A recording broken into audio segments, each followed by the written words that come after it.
Hello, everyone. This is Karen Woodin from Project Model UN, and I am really excited to introduce you to a friend of mine who is really inspiring to me because he has done something that I've been wanting to do for the past 4 years, and I'm very jealous of him. So, Michael Alexis is a lawyer from Canada who has learned Mandarin. He worked and studied in China, and he's someone who I think you're really going to learn something from because he's taken an unconventional approach to learning and an unconventional approach to his career, which is exactly what we do at Project Model UN. So let me tell you a little bit, some of his accomplishments. So Michael is a very talented writer, and he was able to take this skill and he used it to pay his way through university.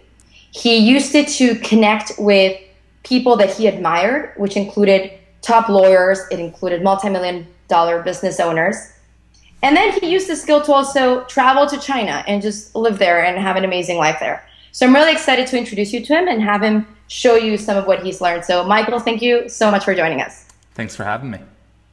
So the first question I want to ask you, Michael, is when we were talking about this interview, I told you my students, the people that I serve, they're very, very talented, very ambitious high school students, sometimes junior high school students.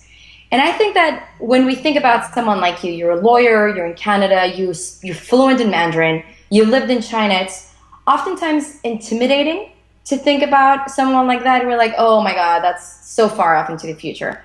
So I want to know, what type of high school student were you? Who were you in high school? You were like the nerdy, ambitious kid. Because you told me that you were very internationally minded. Who were you? Yeah, I don't know that I've changed a lot in the last 15 years or whatever. So here's how I am now and how I remember myself being back then. One, friendly, right? Just friends with every single crowd. High schools are very much, people cliquing off into if you go into the cafeteria, you've got like the table of Chinese guys and then the table of people from the Middle East, and you have the table of skaters, and I don't know what kids are in high school now, but that's it, right? Like cafeterias full of these different tables. I was happy to be friends with all of them.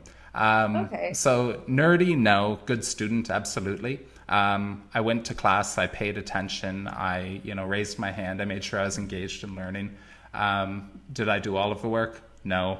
But and this will be kind of one of the hacks we talk about later on. If you want to get better grades in high school, university, okay, there's too much work to do all of it. So ignore all the stuff that isn't graded, but the stuff that is graded, aim to get 100% on every single time. And will you get 100%? Probably not, because some of it's subjective. But you get 95, you get 90, or whatever. You'll do better than you otherwise would.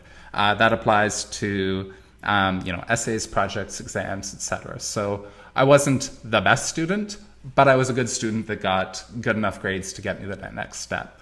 Social, like I said, I always liked to take on new things. So high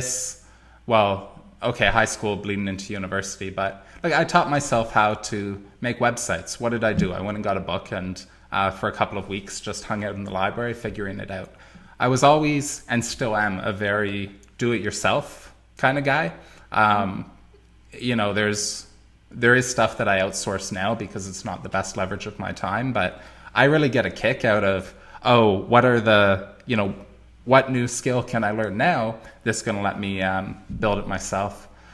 And otherwise, how to put me in high school? Yeah, just normal, I guess. Internationally minded, you mentioned. I mean, early on, I started traveling. I think when I was 18, I went to Japan and Korea, traveled around for a month on my own.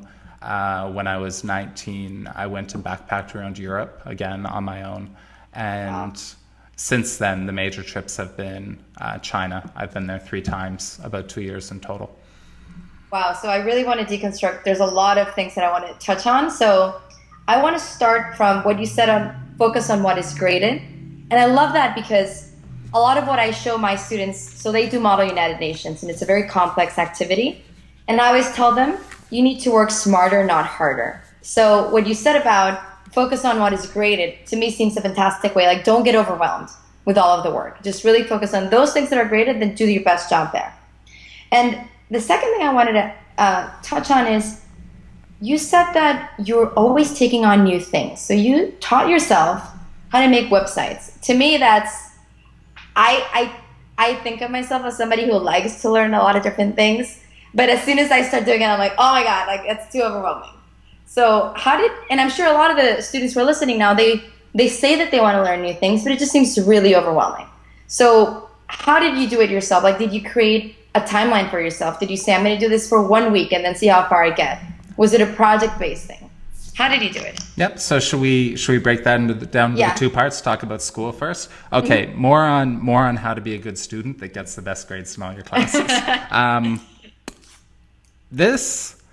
So high school to university to law school, the reading amount just keeps going up and up and up. Like law school, they assign hundreds of pages every night of these tiny little print. There's no time to read all of it.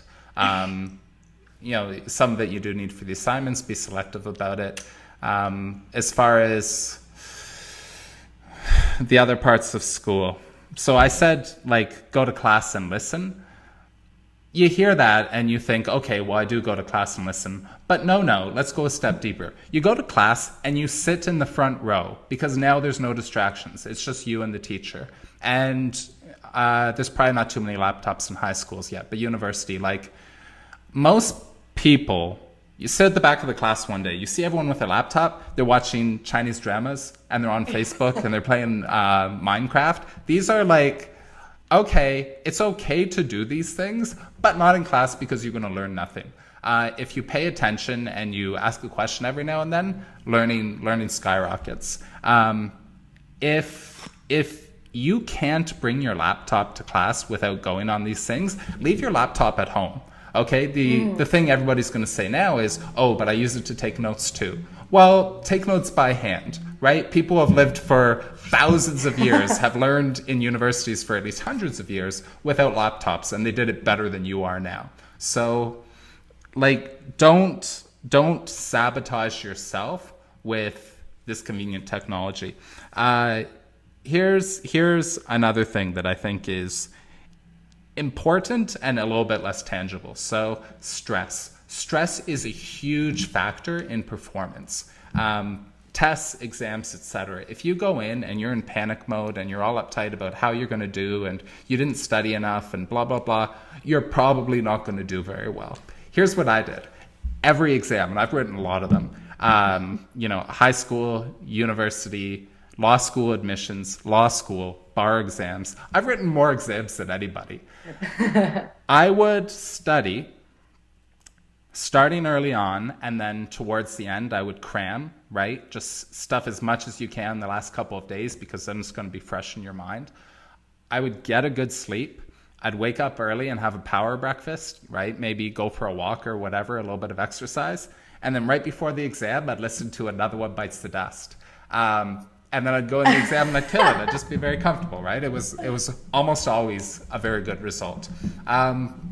Everybody listening, you don't have to listen to Another One Bites the Dust, but having a routine that works for you, having a routine that like pumps you up and puts you in the mindset, very, very important. And I think more important than actually like studying and being prepared. Really? You would go that far? I love what you said because especially so most of our listeners are based out of India. And in India, there are these board exams. They need to take in the 10th standard. And they're the most stressful thing that you can ever imagine. They determine your life. Basically, depending on your score, you're either going to be a science student, a commerce student, or an art student. So I think what you just said about even if you feel very stressed, focusing on creating a routine that works for you, I think that a lot of people will be able to apply that. Because it's incredibly stressful. I hope so. And I don't expect everyone to let go at the same level of me, right? I remember being in school and we'd be, about to go into the law exam and everyone else would be like frantically going through their book and highlighting and making notes. And I'd be sitting there eating a muffin and they'd go, Mike, you're the most chill guy ever. I don't expect people to be as relaxed about this as I am, but yeah, build in those routines, be a little bit more relaxed. Still do all your preparation, right? You don't have to throw that all aside. But yeah, find a balance and you'll do well. And the other thing that you said that I think is important to notice is everything that you said about paying attention in class, not bringing your laptop, sitting in the front, I used to do that all the time. And my friends would, like, they would criticize me all the time. We would enter into the class and I'd always be like, oh my God, let's sit. There's this spot in the front. And they'd be like, oh no, you're such a nerd. And they would sit in the back and I was like, I need to sit in the front. Otherwise I will fall asleep or I will check Facebook. So I love what you're saying because it's really such simple things and it happens. So in Model UN, you're in committee. And the way that you are successful is you literally, like, it's the simplest thing.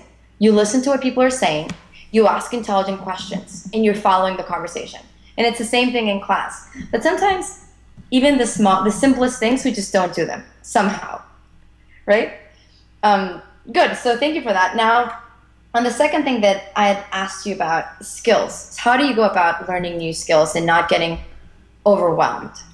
Yep. So I think skills can break down into two parts, right? One is like a smaller skill, cutting a carrot for a soup. This is like a really small thing that you can probably figure out on your own without doing any research, right? You take a carrot, you take a knife, you chop it up. Fine. But tackling those big skills, things like learning computer programming, which I've done too. Things like teaching yourself Chinese. Things like learning, okay, we're going to go beyond the carrot to master like the preparation of French cuisine or Thai cuisine or just cooking in general.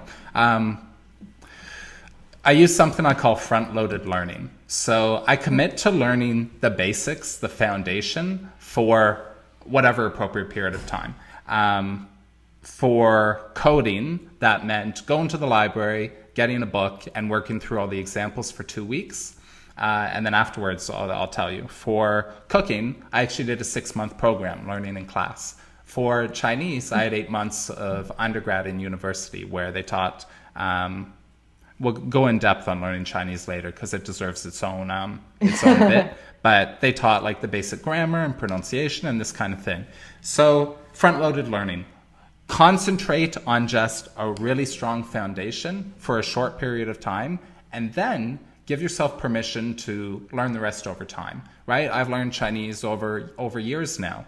That base foundation means that when you want to learn a new word, when you want to learn a new phrase, you can just look it up and you know enough. Same with web design. If you know, it's called HTML and CSS. Do I know every single little code and tag? No, but I know how to look it up on Google and the answer's, 1 click away. Same with cooking. Do I know how to make every dish in the world? No, but I know like basics of what goes into a sauce or what goes into a dough or what goes into a cake or what have you. So front-loaded learning, 2 parts. 1, strong foundation. 2, give yourself permission to learn the rest over time.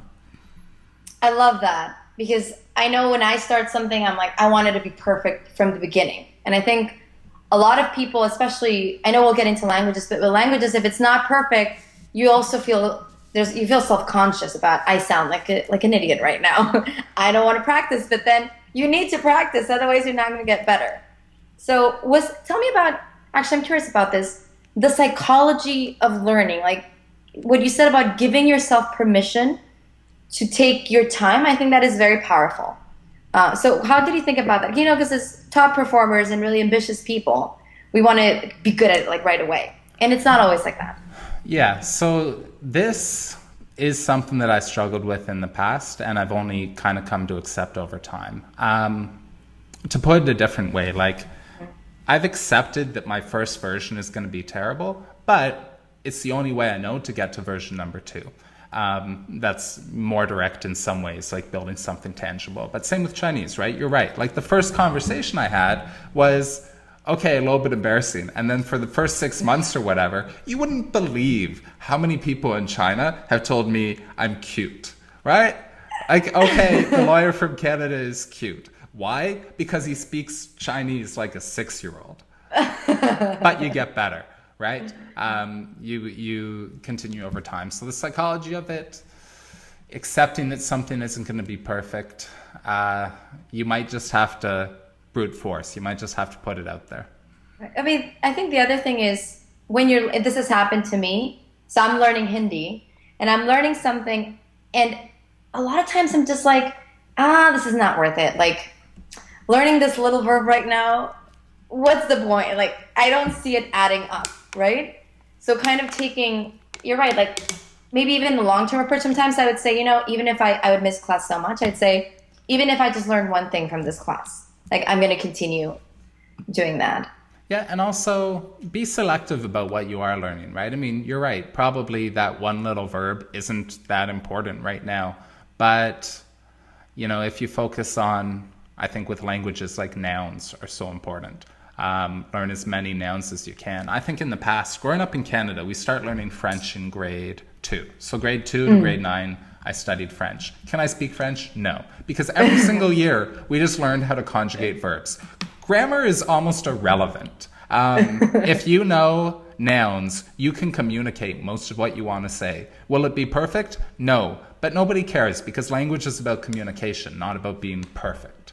I love that. And people will accept a pretty big gradient of error. I mean, you can think chatting with friends that speak English as a second language, they say stuff to you that sounds a little bit odd, right? But like you still understand and you work with it. And if you don't get it, it's not like you think, oh, this person's an idiot. You think, oh, what do you mean?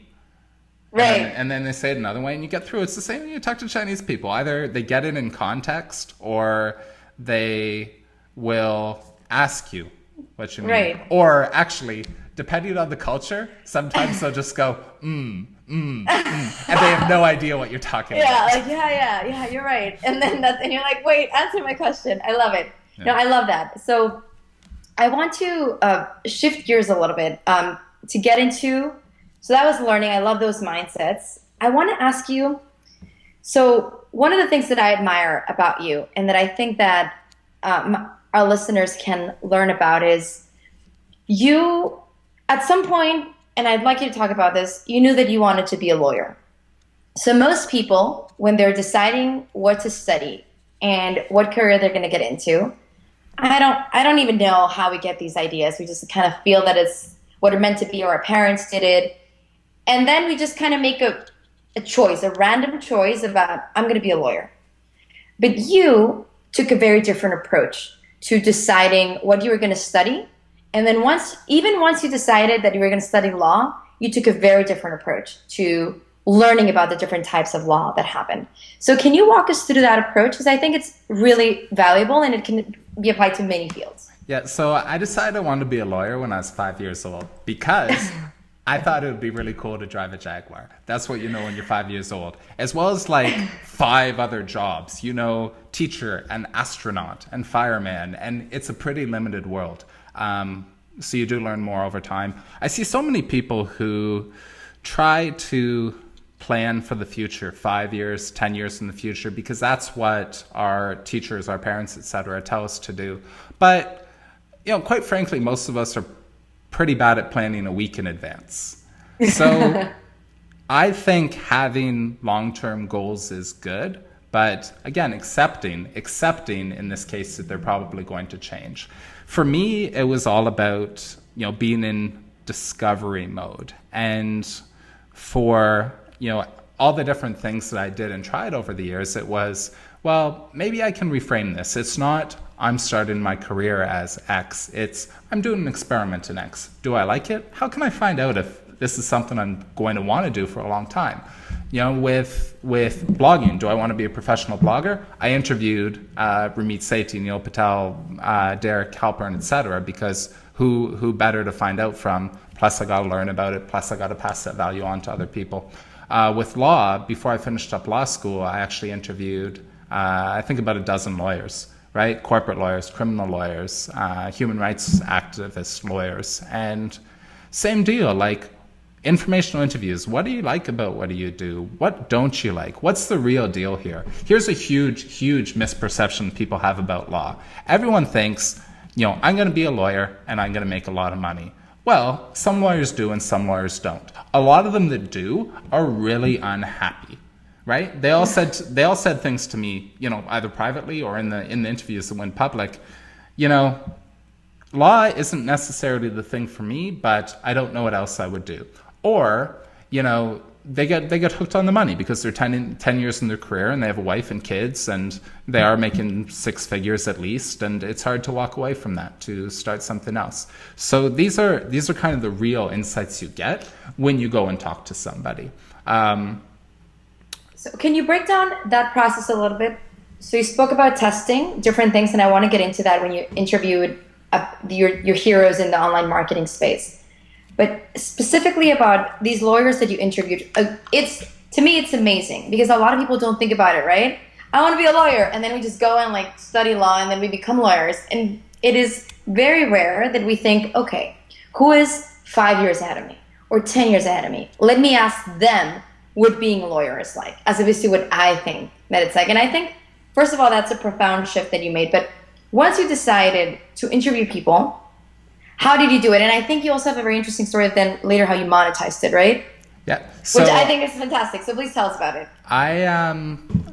I do a lot of interviews for everything. It's kind of become a default mode for me now. If I'm starting something, I interview people. Starting a side project, interview. When I started my law firm, I'm meeting with some of the more senior lawyers in town, some of the more senior lawyers in Toronto to figure out like, okay, how did you get from early on to where you are now? And credible insight comes out of that. So the actual step-by-step part. I decide on who I want to talk to. This is sometimes really broad, right? Out of law school, it was, I want to talk to lawyers from all these different industries. Now it's, who are the lawyers who have had careers that look like I want mine to? And I'm still figuring that over time, right? I mean, when I talk to them in my hometown, they were generally like small general practices. When I go and chat with a lawyer in Toronto, they're international expert in whatever it happens to be. So still figuring out that path as I go. Figure out who I want to talk to, reach out to them. That email, usually an email looks like this. Hi, person's name. Okay. I found you via X. So maybe it was their website or some other way to connect with them. Like, I'm a new lawyer and my mentor is, person that they will know. So first line, hi X, second line, some way to connect, third line, quick compliment about them. Like, you've done a terrific job building up a law practice in Guelph. And I have a few really specific questions I'd like to ask you about it. The line after that, can we please meet for tea? And then suggest a specific place and time. The idea being that by the end of this email, their answer is yes or no or ignore you, because that happens too. People always get discouraged. They're like so panicked about sending out that first email and they don't get a response right away, or maybe they don't get a response at all. Who cares? It's a numbers game. If you email 10 people, 7 or 8 of them will get back to you. People, if you approach them in this honest way, are generally willing to help. Okay, I love this. I want to break it down a little bit, actually. So I know you're a master at connecting with people and adding value, and it's something that I like to spend a little bit more time on, because some of our students, they're new to this. Like they think that they want to be lawyers, they think that they want to be diplomats, and they understand at some level the value of building these relationships, but they have no idea how to ask the right questions. The script that you just provided, I loved it, and we're going to share it in the blog post. It is very different than what most of my students even do nowadays. They send an email saying, like, for example, a lot of them want to work at the UN. And they send an email saying, oh, I love the UN, I want to work there, do you have an internship? And then, of course, nobody responds to that. But can you walk us through the psychology of why did you write that email in that way? How do you write an email that gets responded to, and how did you create an opportunity for yourself to even talk to them? There was no internship, right? There was no, oh, call us if you want to learn about the law. You can call us at this time. So walk us through that process a little bit. Okay, so when I write emails, when I write anything, I assume that people are lazy and they don't want to read it, or that they're busy and they don't want to read it. So keep it as short as possible. They don't want paragraphs and paragraphs, because then you're creating work for them. People now, I'll put a post up online that I want to hire an assistant, and I'll say, looking for a person with experience doing X. Don't send me a cover letter or resume. Just send me a quick email. We'll meet for tea. And so many people send like multi-paragraph things with their life story, and I don't want it. Nobody wants it.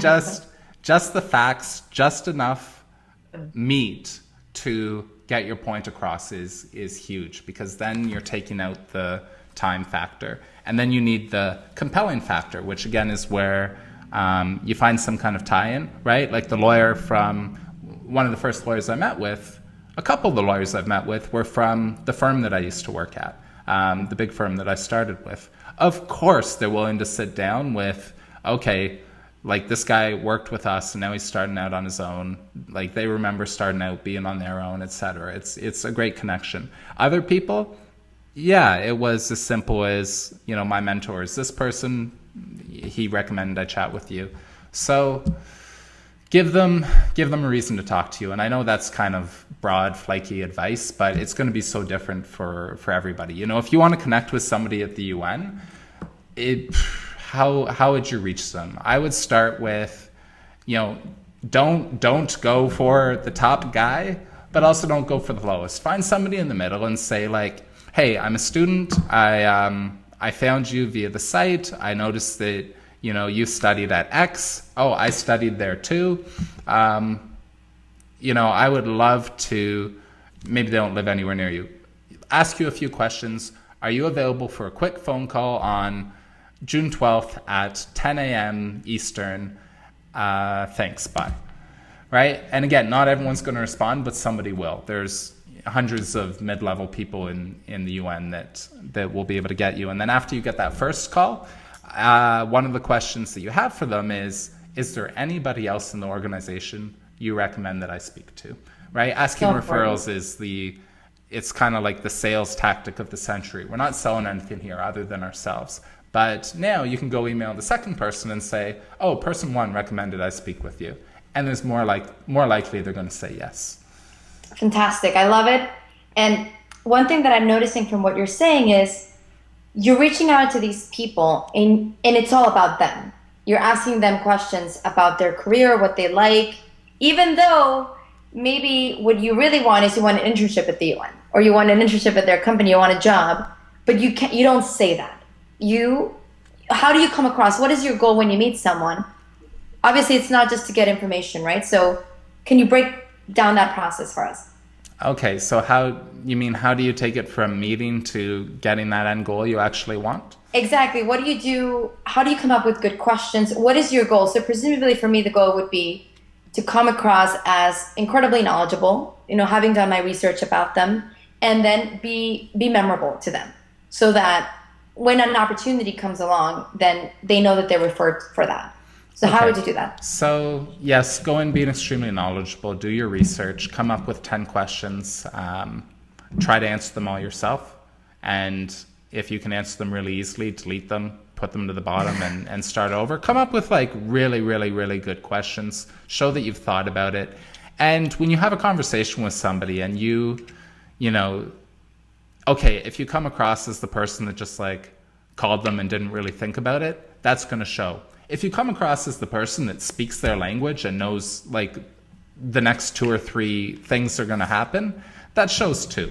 And you separate yourself from the vast majority of people.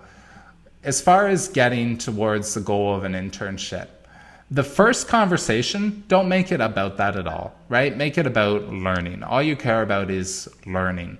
That was the case with law. That was the case with interviewing bloggers. That was the case with when I started a tech company. It was all just informational interviews. And almost without exception, all of those things ended up leading to job offers, money, etc. So yeah, first one, all about the connection. You can let them know what your goal is. Like, okay, at the beginning of the conversation, you know, thanks so much for taking this time to chat with me. I really do want to focus on the learning. And my goal is, you know, I eventually want to have an internship at the UN. I know that you're somebody that did that. Let's talk. And then you ask them all the questions. Don't ask them for an internship at the UN because you're going to turn off everybody in the world. Don't ask them to, if you're making a sales call or whatever, buy something from you. Just like give them information, be cool, and get information back. God, I love it. And I think that's so important because it's really hard. You kind of need to stop yourself. So now, okay, so you decided I want to learn about law. The best way to do it is I'm going to interview lawyers. Good. How did you then make money out of this and then paid for school? Because that's, I mean, high school students, college students, we all want money, right? To pay for stuff and travel. How did you do that? Yeah, so this is like my favorite thing in the world, which is I always ask myself, who else, how do I make money at what I'm already doing for free? Okay? And the way that you can do that, simple framework, is ask, who else does this provide value to, or who else could this provide value to? In the case of interviewing lawyers, I went to the careers office at the law school and I said, here's what I want to do. I want to interview a bunch of lawyers and I want the school to sponsor it and we can put these up for all the other students to watch. They loved it, right? All of a sudden we have this new resource. It's no work for them. We have this new resource of video lessons that the students can learn from. If you're in school now, like career office, guidance office, whatever, they're all just like sitting around waiting for student projects to come along. They want to champion your work. They will find a way to help you. In my case, they didn't even pay for it. They went to the bar association and got money from them to pay for it. So that's kind of the simple framework that I've used in other places too. When I wanted to promote myself online and write guest posts, I thought, well, I could just write guest posts, or I could write guest posts about other people and they could pay me for it. And that's been worth thousands and thousands of dollars to me. So what would be another example? What is something that your listeners, your readers do for free now with a goal of turning it into something? Something that I think they're in the stage before that, because that's why I wanted to talk about how you even came up with the idea of interviewing people. I mean, right now they attend these conferences, these Model UN conferences. They could potentially blog about them. Right, but I think they're in the phase of they haven't even imagined that they could be doing these things. Okay. That people could pay for. Yeah. Do they do research? Do they write papers, etc.? They do. They write these resolutions at the end of committees. Okay. Yeah. Somebody will pay you to do research. They're great at research. They have to research like international law. They research economic development situations. Good. So maybe that's something they can explore. Like somebody pay them to do research. Totally. I love it. Tutoring is another kind of simple mechanism, right? If you're learning something, you don't have to be an expert at it. You just have to be teaching somebody else and preparing for that, and it'll stick. Okay, so I want to go back a little bit because you made it sound really easy. You made it sound like, oh, I had this idea of interviewing people and I just went to the career center and then they paid me money for it. But how did you position it, for example, to the career office? Because they could have just said, okay, you want to do it? Okay, do it. They didn't have to pay you. So how did you make that connection? Yeah, so to be fair, it was really easy. They really did want a project to champion. They loved that a student came to them with something. But how did I frame it? I love this. Okay, maybe you're not students are not realizing that. I'm sorry to have cut you off. Yeah, I framed it as it's not about me at all. It's about two things. One, this is like a really good project for the career office. It wasn't about me, right? It's not my interview show. It's the careers office show. And the second thing, benefit to students. Here's the 3 ways it'll benefit students, right? They'll learn from lawyers that are actually doing it, and this is another way to get the information. And I noticed that your site already has these written profiles. This is a nice complement to it. Something like that, right? They have their agenda. They have their goals that they want to meet. So yeah, make it all about them. Same with, I mentioned writing these articles, guides about other people. Yes, I got the benefit of the post and the traffic that comes from that, but the articles are not about me. It's like 10,000 words about somebody else. So the benefit looks like it is all for them. And not just looks like, most of it is, but I'm in there too. Right, you're the one who authored it, and your name is also behind it. Fantastic. Now, I want to talk a little bit about, I definitely want to get into writer reviews and when you're interviewing people. But I'm curious, should we go into writer reviews first or should we go into China first? So writer reviews happened before China. So let's get into writer reviews. So, okay, another example of how, Michael, you think differently and you've acted differently. And it's the same thing that you used, and I love it because you got good at one skill and a lot of people just keep it there. But then you applied it to something else in your life. Like there's no reason to get a new skill. You can just change it. So what you did is there were some people that you admired online and you took a different approach. Most people, I mean, and everyone watching here, there's somebody who we admire, right? And we kind of get this fan like approach and like, oh my God, they're so great. And we look at them and maybe if one day we run into them, like we take a photo with them. But that's it. And you took a very different approach. You actually reached out to them. So tell us about that process of how you thought about it and how that's different from what other people do. And then tell us what you did. Okay, so actually reaching out to them, connecting with them. I tried to find a way that I could add value to them. And in this case, write reviews. It meant setting up a very simple website, a website that was quite ugly at first, and reach out to famous blogger that I read, interview them for 1 hour, put it on the site, write a guest post about it. So what value are they getting from this? It's not the pleasure of a 1 hour conversation with me. They don't know me. They're getting a link from my site. They're getting a link from another site. And that's valuable to somebody that does business online. With some of the lawyers that I reached out to, my pitch was a little bit different. It was, hey, I can buy you lunch. Well, actually, the lunch isn't a huge deal for them, right? They have money for lunch. The second is they actually can get credit with the Law Society for time that they spend mentoring. So I'd go, look, you could go to those boring lunchtime sessions where you watch a pre-recorded video that everybody hates, or you can come out for lunch with me and chat, and I'll take notes and I'll make sure you get the credit for it. So, again, find a way that it values them. Set up this website, interview them, put it on there. Is something that would work, I think, in almost any industry, right? You want to connect with people in the UN, you could create a website where you interview people related to the UN. Not everybody has to be UN. You could go to other international organizations, right? And just talk to them, put them online, give them a platform where they're, people like to tell their story. They like to educate others. They like to have a voice. Not everybody. Some people are really shy, but you will find people that want to do that. Okay. I want to just ask you a quick question about that. So you decided I want to connect with these people. I'm going to create a website where I'm going to interview them and post those interviews because they're going to want to have that exposure. It sounds like a fantastic idea. Like, you want to connect with politicians, you want to connect with entrepreneurs. It's a fantastic idea that I think a lot of people in the online marketing space do, but I think not enough people in, brick and mortar kind of jobs do. What were some of the fears that went through your mind, or some of the barriers that you faced? Because it sounds really easy. Oh, want to connect with people? Build a website.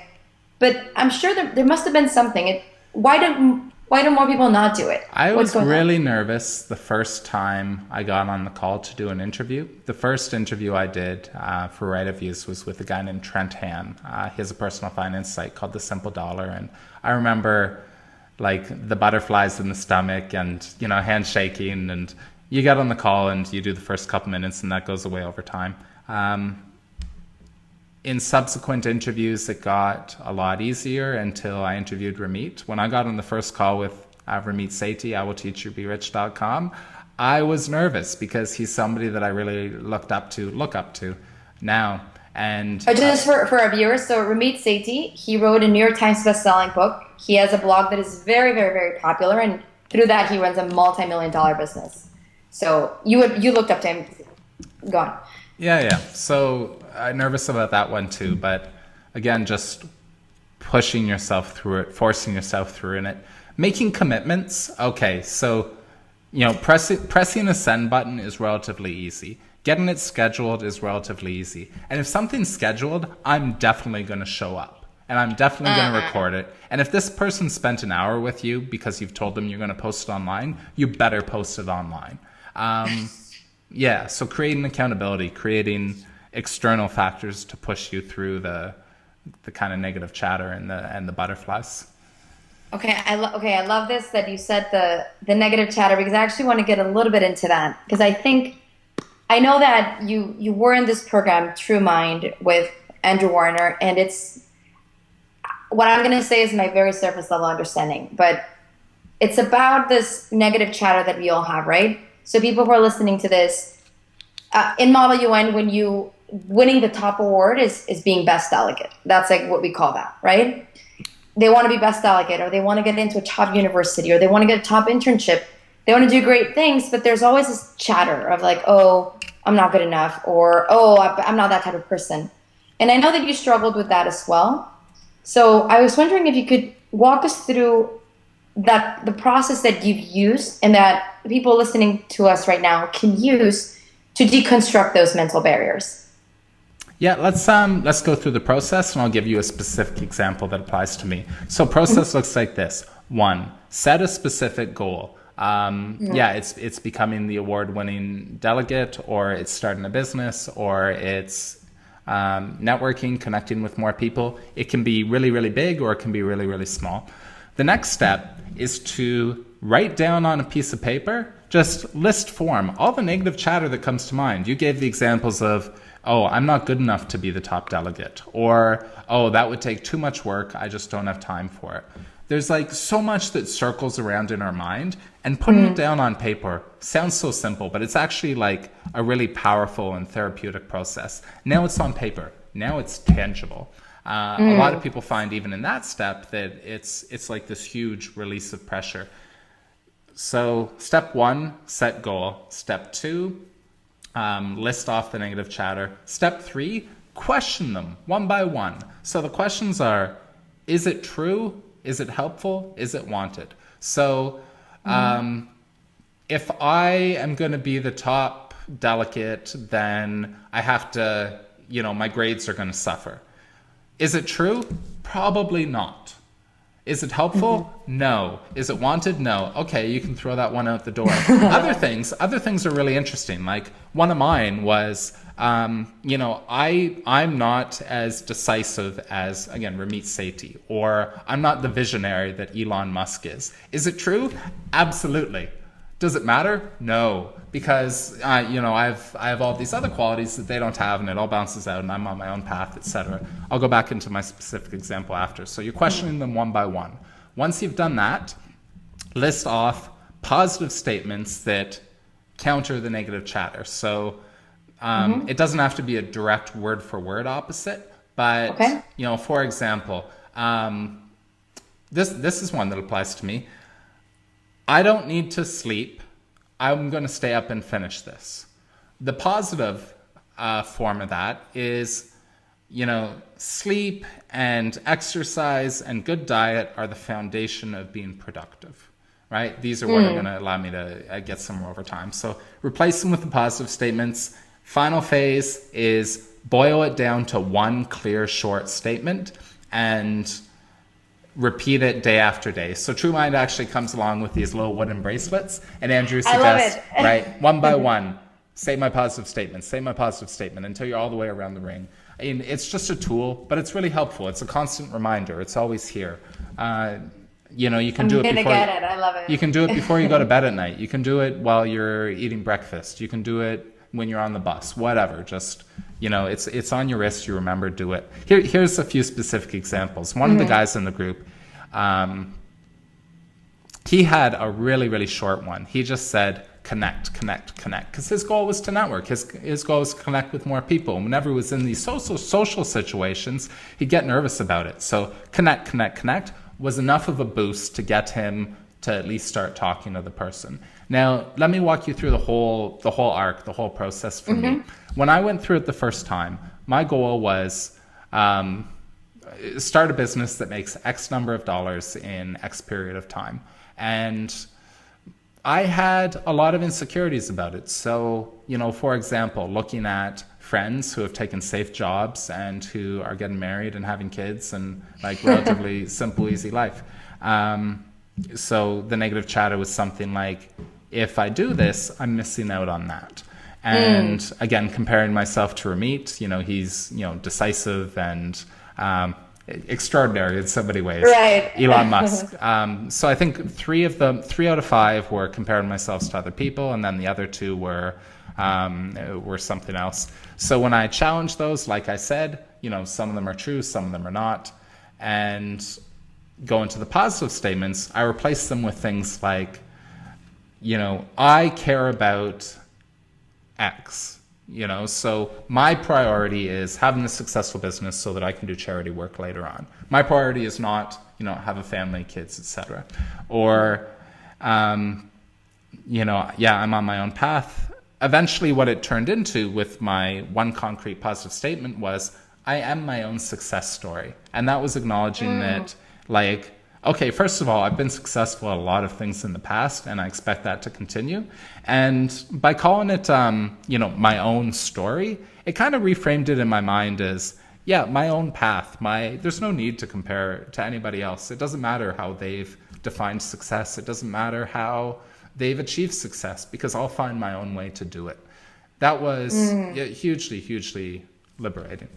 I love it. I am my own success story. And I love it because it resonates with me, and I think it'll resonate with a lot of the students who are listening, because a lot of times we see somebody else our age or even younger. I mean, it's worse when they're younger than you, and they're just way ahead of where you'd like to be. And then something that I've experienced is I've seen very successful people, and I literally would get almost an anxiety attack as, what am I doing with my life? Like, should I be doing something else? And then it was just this really uncomfortable thing that was incredibly unproductive. So it sounds like you were having something kind of similar, like in comparing yourself to other people. And then really important to say, I am my own success story. I love that. I absolutely love that. So that must have been a process for you as well. Yeah, absolutely. And I'd add one little tip at the end here, which is, okay, we've listed off the 5 steps or whatever. Don't sit down and try to do them all in the next 10 minutes. Do one step, and then 3 or 4 days later, a week later, put in your calendar. A week later, do the second step. A week later, do the third step. Because you're going to have insights over that period of time. Like, talk to other people about it. You're going to have insights that make the process that much richer. Oh, I love it. Okay. The other thing is you selected them, right? So there was all this negative chatter, and you selected one that worked better. Like the one that would be most impactful for you at that time, right? Yep. Because that's something that happens, right? We're like, oh, I have all of these things that I need to deal with, and we do them all at once, and then we don't really do them. So how do you make it a consistent process and not just this 10-minute thing that you were talking about? Yep. So 1, I calendar everything. 2, I send myself more emails than anybody else in the world. I probably send myself 100 emails a week. And then I have a mailbox app, and you can just swipe, like, tell me that again next week, or tell me that tonight, or a couple of days. And this is the way that I keep what I need to do in its place and time. Fantastic. Okay, so now I want to shift gears a little bit and get into, we spoke about writer reviews very little, but I want to talk about when you decided to go to China. So you're an undergraduate student, correct? No. And then, no, you were younger. Okay, first time I went to China was I studied 8 months at the end of university, undergrad, and the teacher offered to lead a trip there for a month. I stayed 4 months because I figured I'm flying there anyways. I may as well stay the whole summer. Of course. And then the second time I went was after 3 years of law school. And then the third time I went was after a year of, it's called articling. It's like the internship to become a lawyer. Okay, but so you went to China and you did an internship there. So what was that? Was that an unusual choice? So going over the summer, okay, big deal. You went over for the summer. But then doing your internship there and then moving there later. Yeah, no, sorry. I did my internship in Canada. Let me tell you about the choice. I'll just walk us through it. So during law school, actually up until law school, I had this dream of a long time for getting into the restaurant business since I was like 15 years old. 15 years old, I was washing dishes and worked my way up to like line cook and bartender and server and VIP, dining room manager, catering, all of this stuff, with the goal of building a restaurant empire. But when I actually looked at the landscape in Canada, it's not good, right? Very high startup costs, very high ongoing costs, small market. They don't eat out very often. They don't spend a lot of money. It's like tough business to get into. Law school, though, I met this friend, a classmate who was from Taiwan, from China. Mm-hmm. He came to Canada to do his master's in law, but him and his wife wanted to go back to Beijing and open up restaurants. So I went, okay, I've been there before. I speak like some Mandarin. I could definitely get better. And, here's a way that I could realize my dream of opening restaurants. So when I went over, I set up in Beijing. He got over there a year before I did, set up the first restaurant. It was pretty busy by the time I got there. And then it was relatively easy to settle in and join him. Wait. Okay, so you had spent the summer in China, you came back to Canada, you graduated, right? And Okay, then so you 2008, just, I finished my undergrad, and 2008, I spent the summer in China. okay, Started law school September 2008, and 2011, when I finished law school, is when I went back to China again. with the restaurant business. That's right. Okay, so how did you decide to go to China at that point? I mean, I'm sure, what were your peers doing? They're probably getting into this nice corporate jobs, Yeah. working. So So, how did you make that choice? Like, how is that different? so again, it had been something I wanted to do for a long time. Actually, even when I was in China the first time, I was there going, oh, should I stay in China and open a business, or should I go back to Canada and be a law student? In hindsight, there's actually a lot that points towards I should have just stayed there and done business. When I came back and started law, I didn't like being a law student. I loved being a lawyer. I didn't like being a law student. And after the first year, I kind of looked at it and went, this isn't for me. I want to consider other things. But I had health crisis at the time. It wasn't practical for me to consider doing something else. It made sense to just, keep going to class and writing exams, because that's about all I had energy for. So it was something that had been on the plate for a while, and here was a practical opportunity to do it. I think people look at, go to China and start a business as, that's a really risky decision, versus, stay here and get a corporate job is a very practical, safe one. But actually, whenever you have a really risky decision, you can mitigate so much of that risk. So what did I do? Before I went to China, I got a job lined up at a big firm, right? I applied. I went through the process, not the same process as everyone else, but but I had a job lined up so that if China didn't work out, 10 months later or whatever, I could start at a law firm in Canada. Okay, big part of the risk mitigated. I'd saved up money so that when I was there, I could afford to live and focus on this. Money is another great way to mitigate risk. And just start with the big things, move on to the little ones, and you'll get there. Got it. Okay, so you went there, you stayed there, and then what happened? You were there for 1 year? About a year, yeah. About a year. And in this process is when you were still interviewing authors. You were doing the restaurant. You were doing 3 things at once, right? Yeah, I was doing too much. Okay, but I want to know about that, because a lot of the people listening, they're really ambitious. They have a lot of different passions, and they feel India is very much like Canada in that when you go to undergrad, what you study is what you study. Like, it is what it is. Like, you study economics, and that's all that you do. And they feel that they have all these passions, but they have to choose one. But you kind of carved out a path for yourself, and you were trying different things. So talk to us about what you were trying and how you were thinking about your learning at that time. Yeah, so it was discovery mode. It was, how many things can I take on reasonably that I'm interested in? What is like a really focused way I can learn about them quickly? And also, how do I make money from them? So joining my friend's restaurant was different than starting my own, right? They were already set up. It was very, very simple to get integrated in there. Doing writer views was, again, discovery. Do I want to be a blogger? Do I want to be a professional writer? There was an app that I was working with. Well, my aunt she's in private equity. She was working with a company that wanted somebody to promote their apps. So I said, okay, whatever, I'll try it. And that one actually burnt out pretty quickly. An app, I don't want to do it for somebody else. It was too much work with not enough payoff. I made so many phone calls and got nowhere because they had built this thing without doing any research on the market.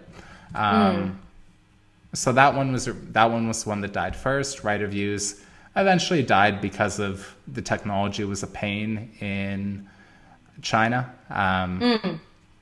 Getting on a Skype call like this is hard when you don't have reliable Wi-Fi. And, I couldn't even watch the videos on my own site because the host was blocked in China. Right. Oh, no.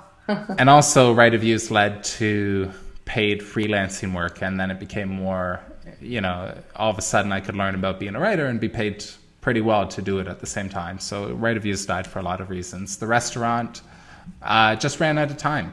The timeline my friends had to open their second one and I'd be involved with didn't mesh very well with my timeline with the law firm in Canada.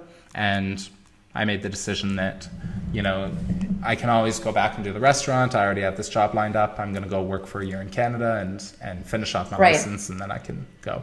So, there's so many different factors. You make the decisions as you go. You make them the best you can. You don't always make them perfectly, but you keep moving forward.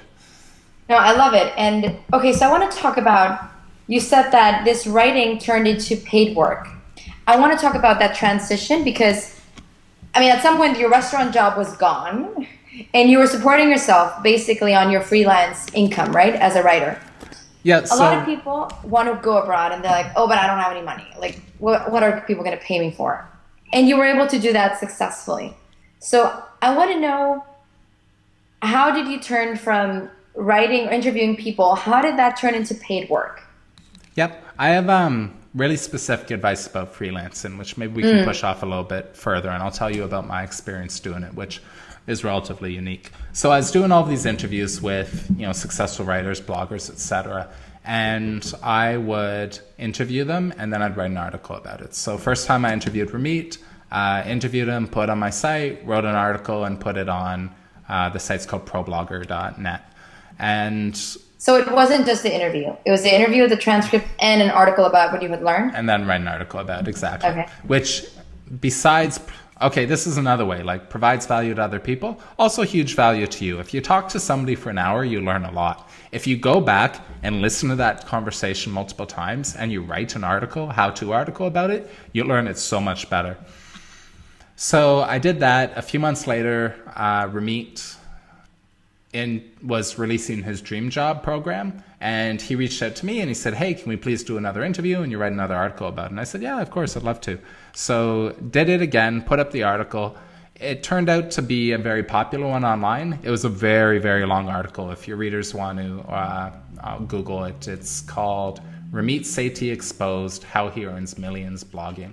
And it blows 99.9% of blog posts out of the water. That's just a fact. Okay. I love that because you weren't just doing some interviews and then writing some half-baked article about it. You did something very specific to stand out.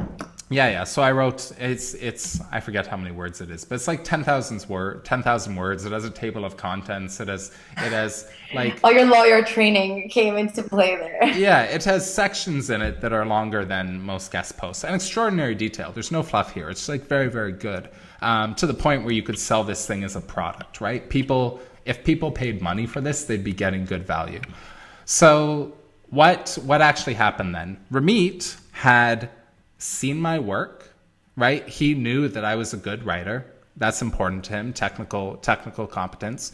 Second, we had emailed back and forth. I send him really short emails. Everyone else sends him long emails. He likes the communication style. He knows it'll work well with me. So when he needed somebody to work with him to do case studies, he was like, okay, here's a guy that knows how to interview. He's pretty nice, cool guy.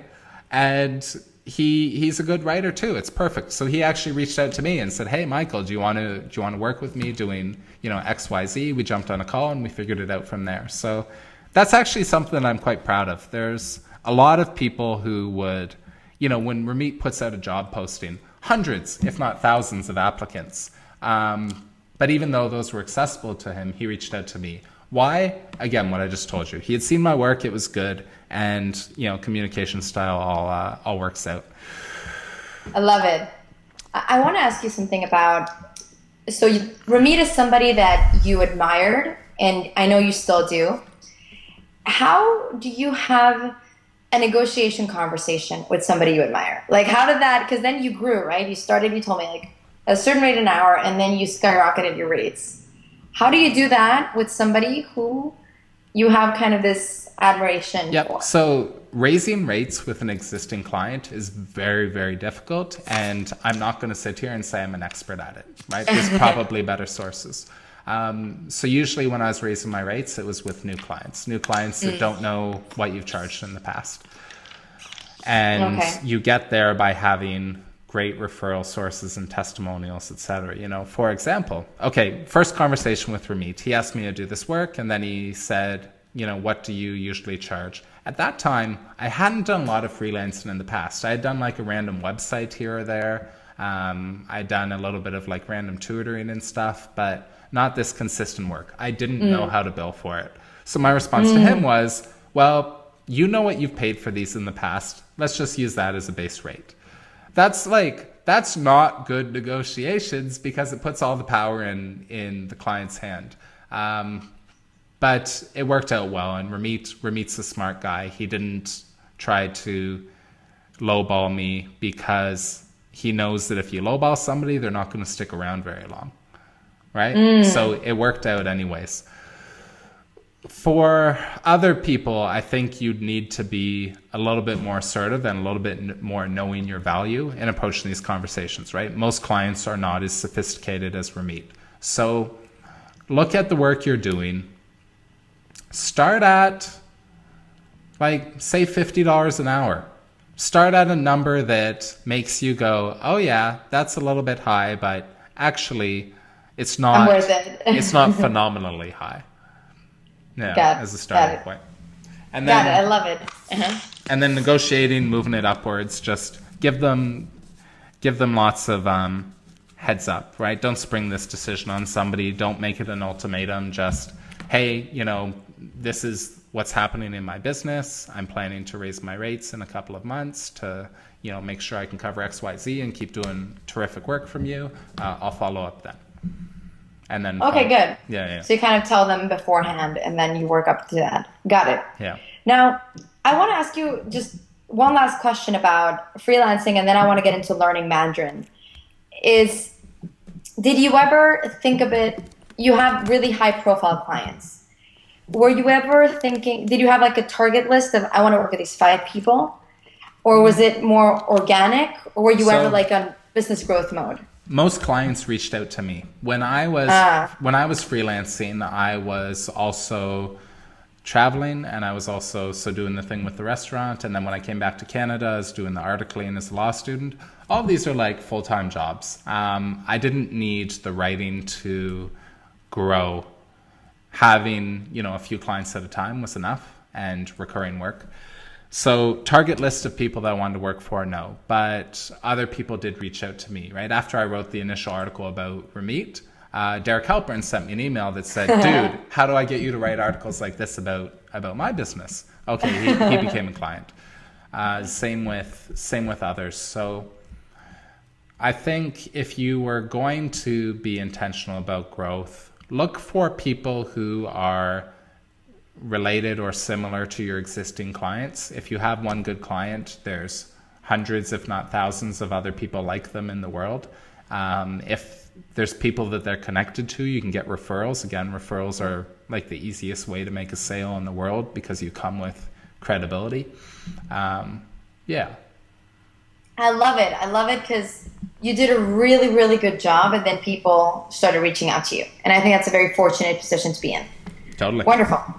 Okay, so then this last section of the interview that I want to talk about is how you learn Mandarin, right? So in this day and age, everybody wants to learn Mandarin. Everybody wants to go to China. And this is something that you were able to do it. So I want to talk about how you thought about it and the hard parts when you were doing it. Like if somebody, right now, I want to learn Mandarin, somebody watching, they want to do it, they haven't taken any Mandarin. Based on what you've learned, what would you advise them to do? Okay, step by step how to learn Mandarin. Let's do it right now. The Michael Alexis guide. Yeah, let's do it. So first thing I mentioned in the front-loaded learning section, start with a solid foundation. And don't try to teach yourself. Hire a teacher, right? A lot of schools are offering it now. If that's not an option, like find somebody to tutor you, but make sure that they're taking care of the structure. They're testing you every week, like treat it like a class. And then once you have that base foundation, go to get language partners. And there's a few different places you can do that. So one, there's a website that I used 5 years ago or whatever called livemocha.com. There's also all kinds of apps now. You just go on, you create a profile. It matches you with people that, you know, speak Chinese, want to learn English, and you with those people so you can teach each other.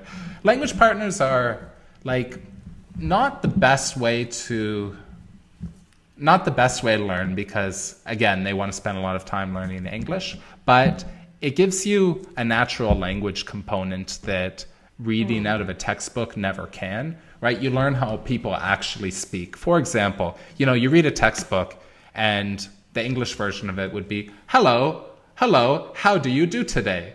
I am fine, thank you. And sometimes when you talk to English as a second language people, this is how they speak. And if you just learn from a textbook, that's how you're going to sound too. But with language partners, you get used to talking with young people, right? Like teenagers and all their weird slang.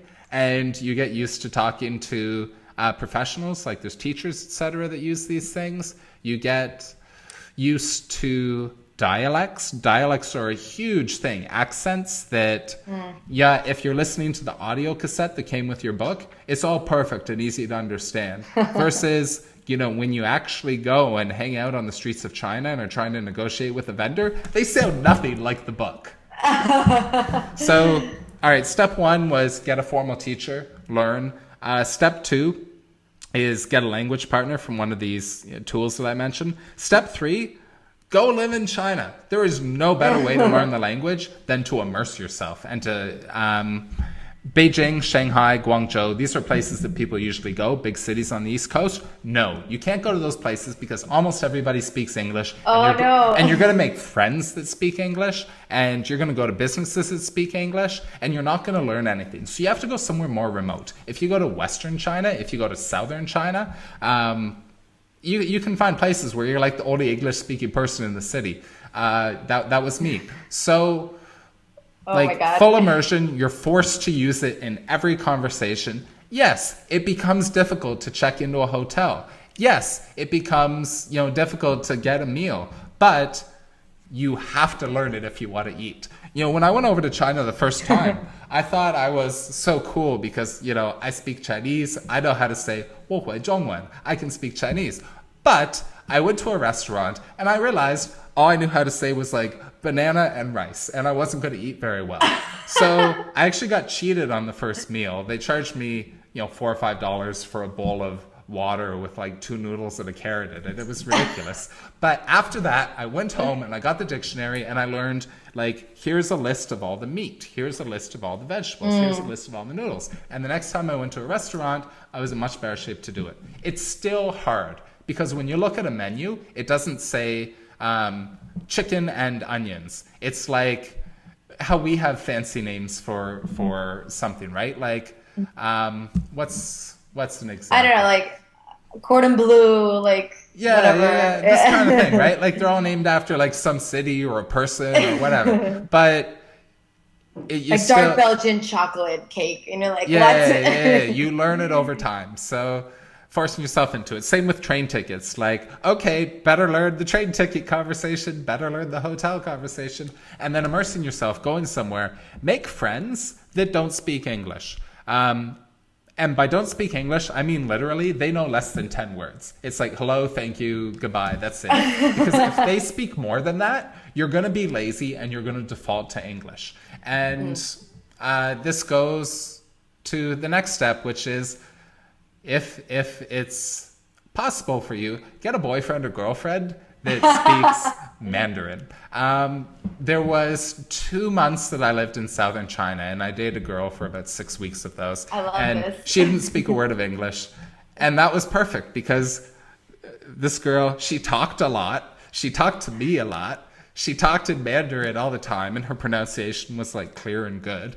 So it was forced learning. It was fun learning, right? Like hanging out with this girl, we'd go to the beach or we'd go to the park or we'd go eat a meal or whatever. And it was just a really natural way of doing it versus trying to sit at home with a textbook is boring. And again, not a good way to learn it. I've tried in the past to, whether I'm in Canada or China, I'll listen to the audio, I'll do the lessons, and like 2 or 3 days in, I'll just stop doing it because it's boring.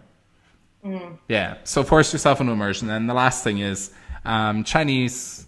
There's actually an iPhone app. Actually, it's probably for different platforms too. It's called Weixin, WeChat, and it lets you send text messages. It lets you send voice messages, and everybody in China uses it. So even now, when I'm in Canada, I still practice Chinese every single day. Not because I'm waking up and I'm studying for an hour, but because I can just send a message that says, blah blah blah, whatever. I love that. I love that because a lot of times I know that I feel guilty. I'm like, I'm learning Hindi. I should sit down and really buckle down and read my book. And I'm like, I don't do it. And then I feel guilty because I'm like, why am I being such a lazy person? But what you're saying is figure out what works for you and something that's going to be easy and something that's going to be fun for you. Like you don't have to kill yourself doing it, basically. Yeah. Oh, fantastic. Okay, so the last thing that I want to ask you, Michael, is what I've been getting from this, and I think my biggest learning from this conversation with you is you have a very unique process for learning and for growing. And I think perhaps the people listening right now, they're in the 8th, 9th, 10th, 11th, or 12th grade. Maybe they haven't discerned that yet, but I think people around our age, we all know that, you have to ask questions. Ramid writes about the best $20 you'll ever spend are taking somebody out to lunch. And yet, most of us never do it. And you've consistently, systematically used this approach. And I think it is incredibly valuable. So I want to wrap up with understanding your process for learning and growing. And I want to do it by asking you 2 questions. One is, I'll get to the second one later. What is your proudest accomplishment to date? What are you most proud of? So I think I live behind a bit of a reality distortion field because every now and then somebody will be like, oh, it's amazing that you can speak Mandarin. And I'll go, eh. Or, oh, it's so amazing that you went to law school and you got this job at a top firm and now you're starting out your own practice. And I go, eh. It's like, I don't know how other people view things and how I view them. Yes, I've taken pride in what I do, right? Like I was proud to work with Ramit, like I said, when he reached out to me. There's some pride in being able to speak Mandarin. There's some pride in being a lawyer, but nothing that I would call like standing out pinnacle achievement of my life because that moment is still to come. I love it. Yeah. Okay, so now my second question, what's your goal now? What is that big thing? You've changed focus. You went from discovery mode and now you're in the, what do you call it mode? Like you focused on your business and you have a little project on the side. Yeah. What mode are you in? What's the goal? So goal right now is make as much money as I can and save as much money as I can so that I can dedicate a very large part of my life to charity. Wow. Okay. And do you know specifically which area in charity? Yeah, absolutely. But we'll save that for another interview. Okay, we'll save that for another interview. Okay, so now to wrap up with your process for learning and growing. So that's your goal. So people listening right now, they have different goals. They want to get into a top university. They want to win best delegate. They want to get an amazing job. How are you approaching that? So I heard you from the interview, you said you're setting up your law firm and you're talking to very established lawyers. So that's one thing. So tell us how you're going about accomplishing your goal so that we can kind of leave with that and say, okay, these are the steps that I can take for my own goals. Okay, so first of all, SMART goals, right, is in every business textbook everywhere, and productivity textbook, etc. It is more definite than that. I have a number in mind for how much I want to make long term, what that means I need to make per year, etc. And then it comes down to doing math. Like, will a law firm, assuming I can get X number of clients, provide that amount of money? Well, no, not me personally. Okay, how do I get it there?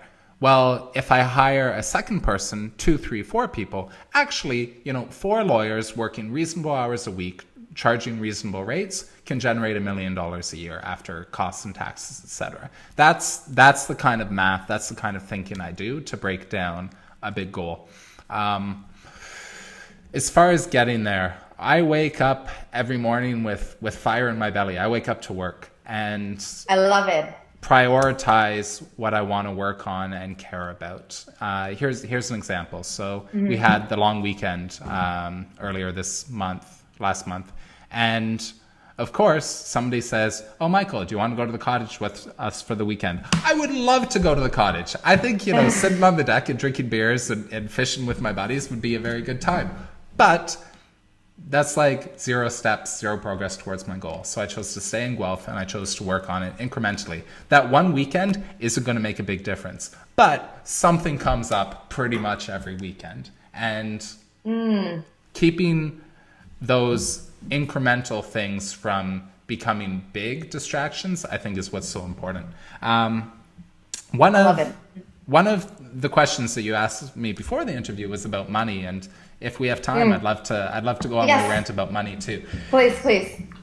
So, money for going after the big goals, money for being able to go travel for a year, money for buying a fancy car. I don't care, whatever you want to prioritize.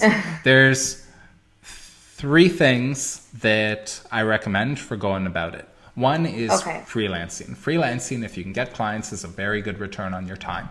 So what do you do to get clients? Step 1, go to Fiverr.com, Fiverr.com. And this is a site where people sell simple services for $5-10 a piece. You're not going on this site to make a lot of money. You're going on this site to get a little bit of experience. You're going on this site because when you do a good job for somebody, they're going to leave a positive review, and that's something you can leverage later on. And you're going on this site to learn what is something I can do that people will actually pay for? So you go on there, people design logos and they'll write testimonials and they'll make you little videos, or they'll do all kinds of stuff. If somebody is paying another person to do it, they'll pay you to do it too. Okay, so you go there, you do a few gigs, you get the positive testimonials, and now you go after higher value clients. And we've talked about sending the really short emails, etc. I wouldn't target somebody like Ramit right away, but lower level, hey person, I do X. I write case studies. Here's a link to an example of one I've done. Here's a testimonial from a previous client. I'd love to write case studies for you. This is my rate. Thanks, bye. Just really simple and straightforward. And you do that long enough, you send enough of those emails, and you're going to get a client. And then continue and leveraging your way up. So the first deal's Fiverr. Fiverr clients are terrible. I've never actually provided service on there, but this is how I've coached friends to become freelancers. They'll go on there. They get totally unreasonable requests. Somebody will be like, "Oh, can you translate this entire book for $5?" And I look at that and I go "Are you serious? Nobody's willing to do that amount of work." But so you start with these cheap clients, and then you work slightly up and up and up, and then eventually you're serving clients that will pay you $50, $100 an hour, and those numbers add up really quickly.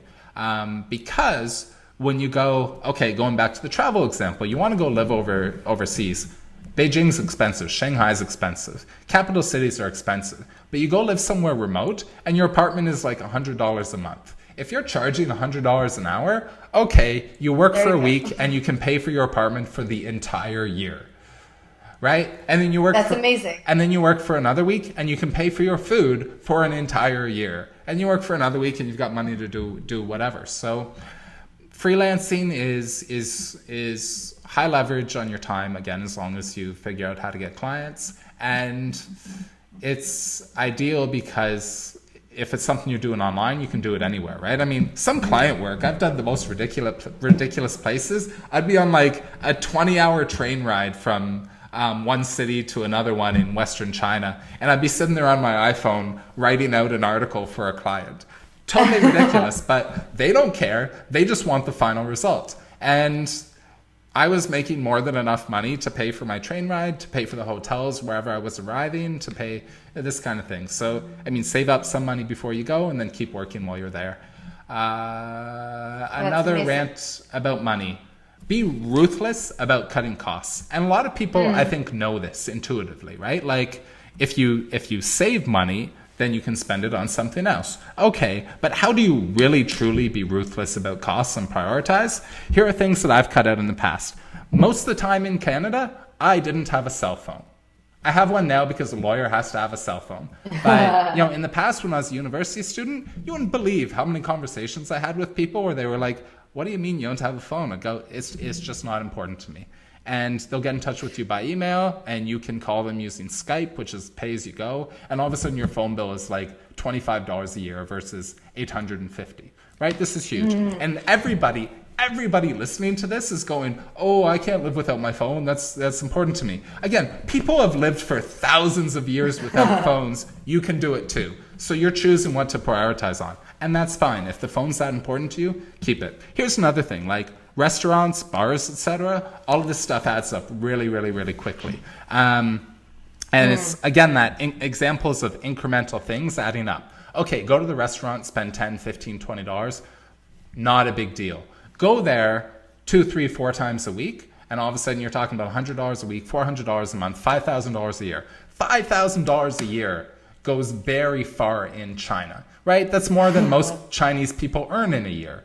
So think of it this way, and think of like breaking these small costs down into something more tangible than, oh, my dream trip to China in the future. Think of it as, okay, when I was planning to go to China and open up a restaurant, the cost to employ a restaurant worker in China, so server, kitchen guy, whatever, is about $300 a month. A little bit more than that in Beijing now, but we'll say $300 a month. So every time I can earn or save $300, I can employ somebody for a month. It's huge, right? The rent one's an example too. Well, yeah, I could go out with my friends and have a really good time partying or whatever, and it costs $120. Or that's rent for an entire month. So start thinking of it this way. Start thinking of the actual trade-off, and you should be a little bit better about sticking with it. And learn to say no to friends, because friends are not good for your budget. They're absolutely not. And what you said about restaurants, yeah, one time it's fine, but then you're going like every weekend or like 4 times a week. It becomes like, and then you get your visa bill, and it's like, holy crap, how did I spend $800? Exactly. I love this, and I love the freelancing thing. So what are things that high school students can do, just to close? So you said research, specifically Model UN. Students who do Model UN, they can do research. They can write. You were talking a lot about writing gigs. They can tutor. You talked about tutoring. So if you're really good at math, you're really good at a particular subject, you can tutor other people. Yep. I think websites are a relatively easy one to get into too. Again, that's the first kind of freelancing I did. I think my first client, I charged $2,000 to build him a site. Okay.